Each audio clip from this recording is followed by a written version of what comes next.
the typical conventional theory in espresso is that the finer you grind, the more surface area you're going to have, and it makes sense. So more surface area means more water to access all the tasty stuff inside the coffee.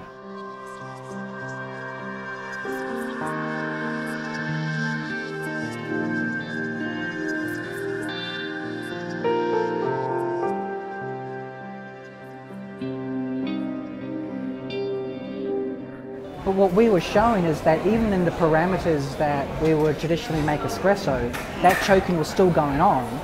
We didn't realize it. But now with the mathematical model, we could see that that was exactly what was happening.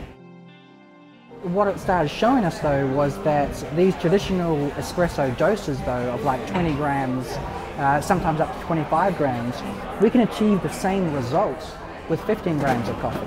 And that means the same extraction yield and essentially the same strength as well. And this was the beauty of the initial experimental design, that we set it up so well that there was a whole bunch of things we could discover from it. And that was one of them, was that you can use less coffee to sit there and get the same result.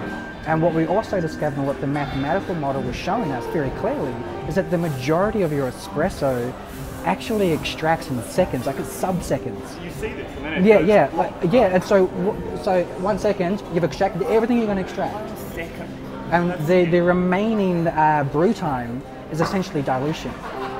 So you're diluting it all, yeah. There are also things going on there though, that there's contact time involved with chemical compounds in your espresso, and there's like 2,500, 3,000 different compounds in there. Now some of them might need some more contact time. So you're definitely going to get a different flavour at a turbo 10-second shot compared to a 30-second shot, but you're going to get the same extraction yield. So what it comes down to is that you've got to find for yourself where on this fine or coarseness is my tasty espresso.